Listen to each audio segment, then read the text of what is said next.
October 10th, 2007. Super Smash Bros. Brawl has been getting hyped up for months now. From its surprise announcement when the lead developer of Melee didn't even know it was getting a sequel, its exclusive website giving a constant stream of news, this was shaping up to be bigger than the last two games ever were. And that was more than cemented with the announcement that would fall on this very day. Sonic the Hedgehog would be joining the roster of Super Smash Bros. Brawl. People had been speculating about his existence in Melee and wanting him in the franchise forever. This was a huge moment. Smash Bros. Had always been a big celebration of Nintendo franchises, but it was now just starting to become a big celebration across all of gaming. And not just the more cartoony Nintendo and Sega stuff either. More mature games are on the table as well, exemplified through the inclusion of Solid Snake from Metal Gear Solid. This would be one of the earliest and coolest collabs done in gaming history.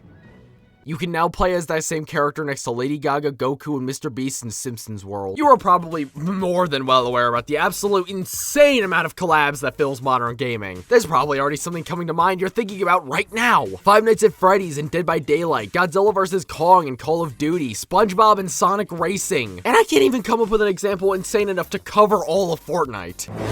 It seems no matter where you look nowadays, there's some kind of cosmetic or reference item to something else. And not just the live service AAA games either. Rhythm game Rift of the Necrodancer has DLC songs from Super Meat Boy, Celeste, Pizza Tower, Shovel Knight. Rivals of Aether has Ori from Ori and the Will of the Wisps in it.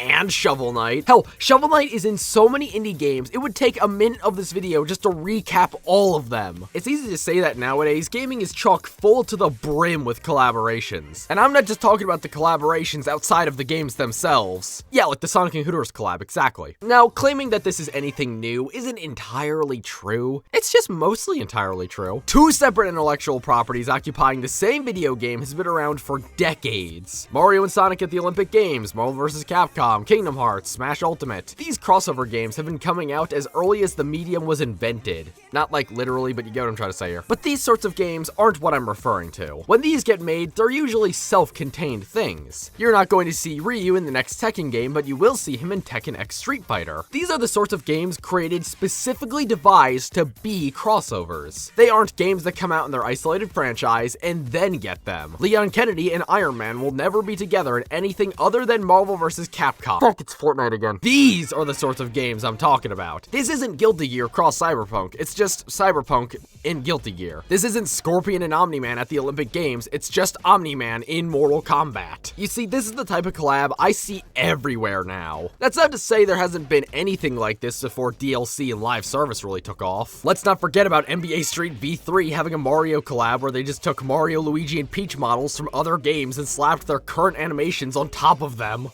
This looks disgusting. Now, I'd like to preface that none of the collabs I'm going to be talking about are going to be touching on the quality of them. Some of these are insanely well made. To put Ghostface, for example, in Mortal Kombat, they needed to make a new model that fits in with the rest of the characters, make a moveset that's faithful to the character, and voice a bajillion lines interacting with all the other characters in the game. Opposed to Ghostface in Fortnite, which is just Ghostface over the default player model, doing all the same animations and such. I'm less concerned with how well these collaborations are handled, and more so concerned with their existence and how it affects the existing game they're being added on top of. But why do games have collaborations like this? I mean, you can't convince me they had Nicki Minaj in mind when developing Modern Warfare 3. More times than most, stuff like this is added in as cross-promotion. I'm not really interested in that new Mortal Kombat, but hey, it has Homelander in it. I like the boys, maybe I'll check it out. I'm not really currently interested in Fortnite, but I really like The Simpsons and they just made a whole season about it. And depending on the game and how it's handled, these can range from really cool to really obnoxious. I think the recent Sonic Racing Cross Worlds is a great example of me being pretty mixed on this. Now, let's not get wires crossed. I love Cross Worlds. Probably one of the best kart racers I've ever played. And being fully honest, I'm not the biggest Sonic fan out there, but I still have played a lot of the games. And seeing some of the games I've played get represented through the stages I thought was really cool. The whole gimmick is that you're going cross dimensions, so all of the different race courses are from those older games. And not just the good ones either. You have stuff from Superstars, Forces, Frontiers, Adventure 2, Unleashed, hell, even Lost World. But one thing I was really disheartened about was the stage distribution. I mean, Sonic Unleashed gets 4, Colors gets 2, Heroes gets 2,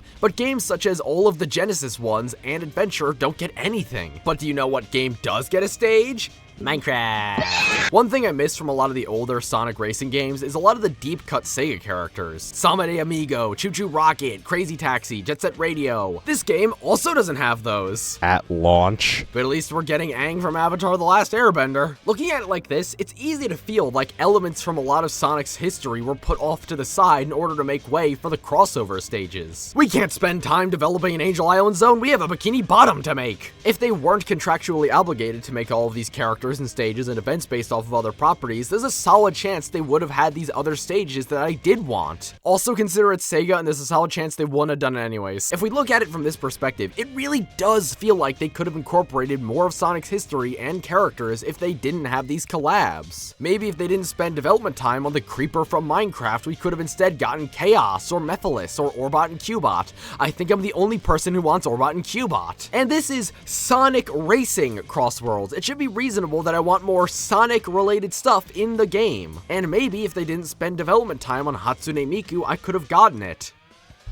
On the other hand, Hatsune Miku! I unfortunately was born with a functioning funny bone, and I love this kind of crap. You mean to tell me I can place Ichiban next to Joker and Patrick Star in this game? Sign me the fuck up! These kinds of promotions can also be healthy for a given game. It can bring in new people and new fans who wouldn't have played it otherwise just due to something they like being in it. That's what made me a Rivals of Aether fan after all. I loved Shovel Knight and wanted to play as him in the fighting game, and eventually came to like the rest of the franchise and even picked up the sequel, which has no form of cross-promotion in it. Because of the promotion with another indie game, I'm now a huge fan of Rivals of Aether. I view this game as the perfect middle ground of cross-promotions. On one hand, I like the third-party characters because I'm a Mega Man fan, and Mega Man being in this game appeals to me. On the other hand, also enjoying Sonic, it makes me a little sad considering we could have gotten more Sonic stuff in the Sonic game. Also, this whole discussion about Sonic is ignoring the Alienware stickers you can put on your car in case that wasn't clear. Sorry, I'm not coming to bat for the Samsung 9100 Pro. Regardless if you are in favor of them or not, I think the collaborations work in Crossworld's case. Something that a lot of these collabs miss a lot of the time is the tone around the game. Sonic is a cartoon character in a cartoon world, and especially with the gimmick of going across dimensions, having a bunch of crossovers fits right in. If, for example, you had an extreme sporting game where there was just a bunch of regular humans snowboarding, then you put Mario there, it would be extremely out of... It was a joke example, what the fuck? Best case scenario, these crossover characters in somebody else's game feel really cool, but depending on if they're done poorly and if it violates the tone that the game is going for, it can be extremely jarring. A case of this being done very well is Mortal Kombat's third-party characters. Mortal Kombat is already a franchise filled with fantastical characters, be it cyborgs, movie stars, gods. How out of place in this roster of wildly different characters is John Rambo really? Since Mortal Kombat 9, every mainstream Mortal Kombat has had these crazy crossovers. Pretty much every horror character you can think of, from Leatherface to Freddy Krueger to Ghostface, Kratos, Spawn, the Joker, Conan the Barbarian, they just be letting anybody in. The absolute absurdity in these character choices almost makes them fit in better. Fighting games are almost famous for having some absurd characters in them, and with Mortal Kombat's already wildly diverse roster, I think they fit in greatly, especially considering all the characters they let in are already violent killers. The Terminator, Omni-Man, Homelander, pretty much everyone you see is already from a violent franchise, and considering Mortal Kombat's over-the-top violence, these work really well. I would say Mortal Kombat, and to a lesser extent Crossworlds, are two games where cameo characters fit in pretty diegetically, and I think they work so well because of the tone they're in. Sub-Zero can fight Homelander, why not? But what happens if a game has a more serious tone and has these kinds of crossovers?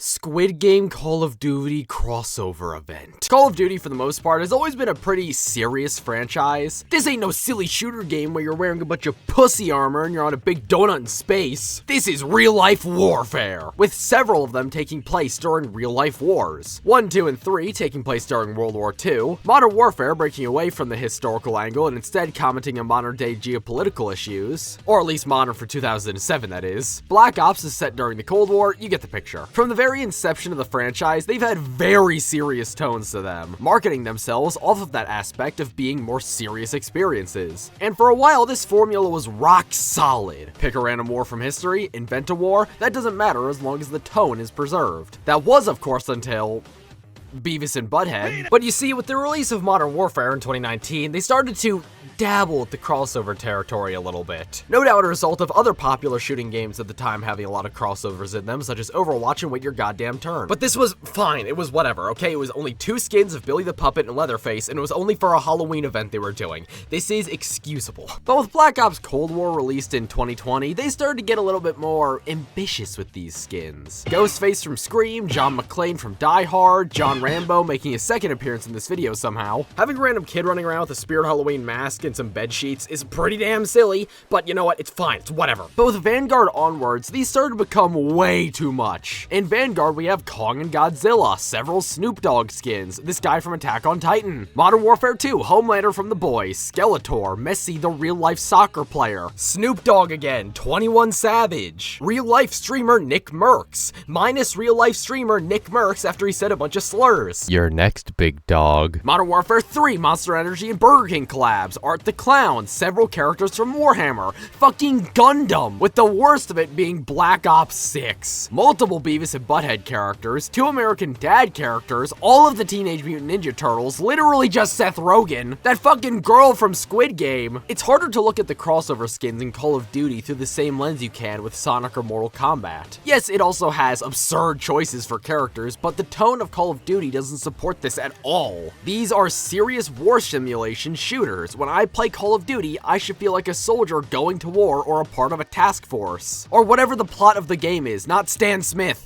Call of Duty was built upon realistic foundations. These are serious stories with serious things going on. The mission No Russian became so infamous for the subject matter it tackled, it got its own Wikipedia page. An entire wiki page for one level. And nothing pulls you out of being engaged more with those stories than getting executed by Nicki Minaj. I don't think I'm being entirely exclusionary or an old man when I make the argument that putting Santa Snoop on the battlefield next to these guys is a little jarring. And I know I'm not biased because I haven't even played Call of Duty. Ha! Hey, just wanted to throw in a quick aside as I'm editing this video here. I owned Black Ops on Steam for some time because one of my friends wanted me to play zombies with them a while ago. And since it's the only Call of Duty I owned, to, you know, make the footage in the background look a bit more interesting, I decided to play a few missions just to get some footage. And I ended up accidentally really enjoying the game, so yeah, I guess I have played a Call of Duty now. As an outsider looking in, the only real appeal Call of Duty has to me is the simulation shooter angle. And if I wanted something like that,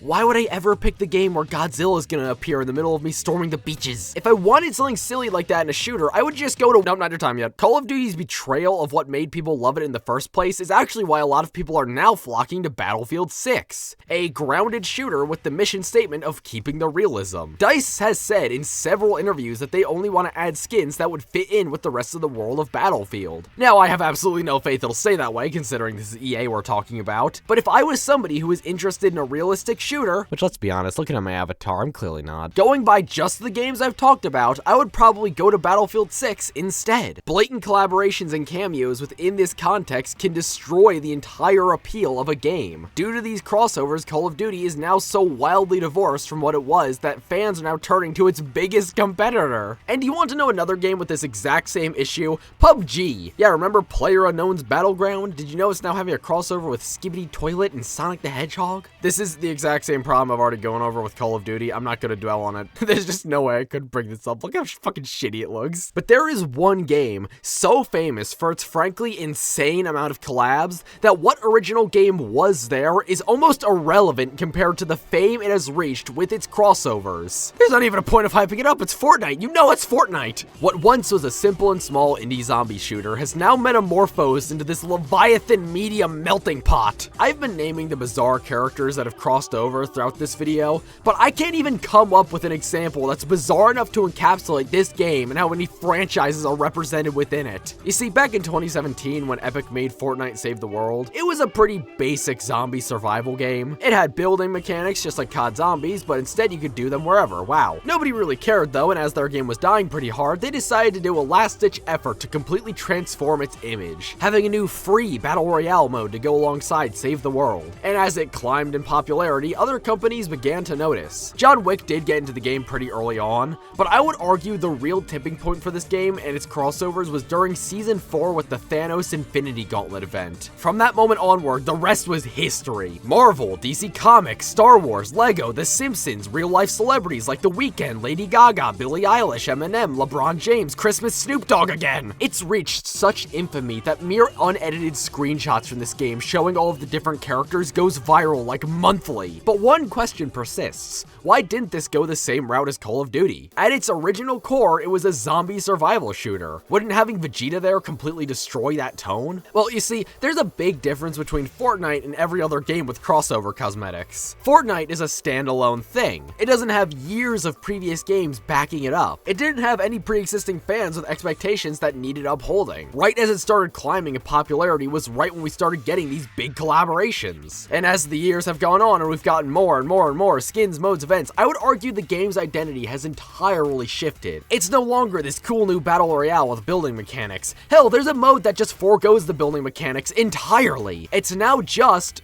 from Epic Games themselves, there's an open-world sandbox LEGO mode that takes all of your existing skins and Legoizes them. There's Fortnite Festival, which is a Guitar Hero-styled rhythm game. There's Rocket Racing, which nobody played. Specific battle passes with all of their own themes and collaborations of their own. I wouldn't even call Fortnite a game anymore. It now just exists as a platform to hold all of this junk. No matter what kind of taste you have, I guarantee you there is a Fortnite skin that you have a passing interest in. Whenever something gets popular, people don't speculate if it could come to Fortnite. It's more like a countdown until it does. The brand this game has is no longer zombie survival. It's this massive media amalgam consuming any franchise that will collab with it. Remember that thing I was talking about earlier? The main shtick of these cross promotions. You try the game because there's something in it that interests you, and in the meantime, possibly making you a new fan of the existing thing. I feel like Fortnite is almost in its own realm when it comes to this. Come back to the game because you want to play as Peter Griffin, have your fill of Family Guy, and put the game down for a while. See some other dumbass collaboration they're doing like The Simpsons, and boom, you're back in it all over again. I'm not becoming a bigger Fortnite fan through these collaborations. It almost exists as an arbiter just to host them. There's this expression, a game for everyone is a game for no one, but I mean it when I say it, that I think because of these recognizable characters flooding the game, as well as the influx of extra modes, Fortnite has literally become a game for everyone.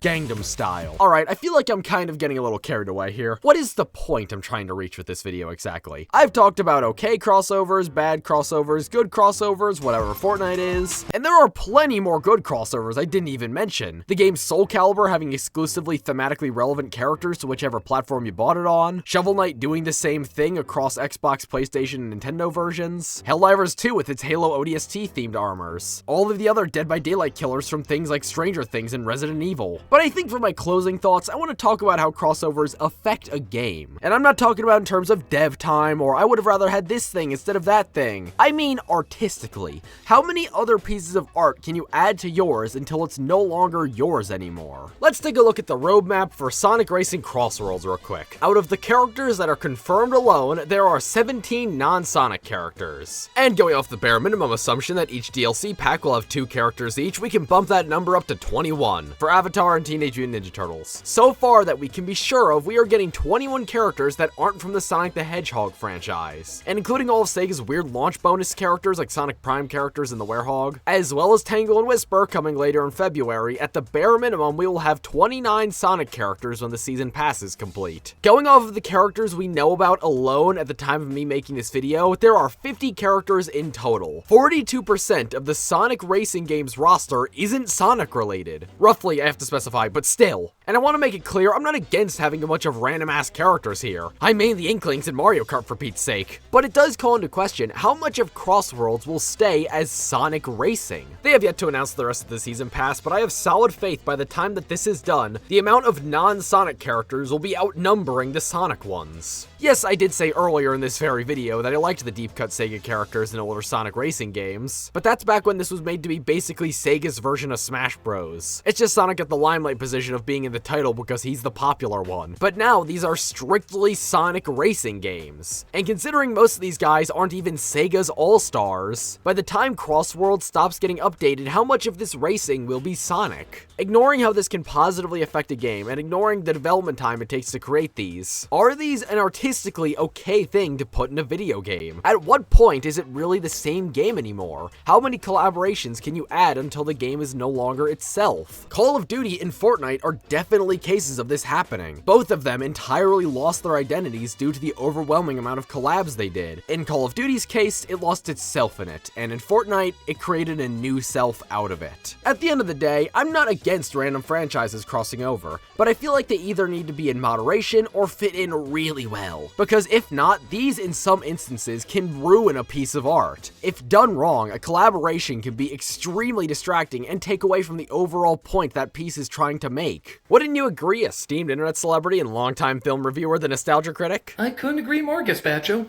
Take care. Hey, thanks for tuning into your monthly dose of slop. Thank you as always to my Ko-Fi supporters, whose names are listed on screen now. I hope you all enjoyed my big excuse to play Fortnite and write it off as me recording footage for a video. And for those wondering, yes, I'm still working on the Ninjago video. At the time of me writing this, I have now finished Season 10 and my script is almost 3 hours long. I just need these filler videos to take breaks, alright?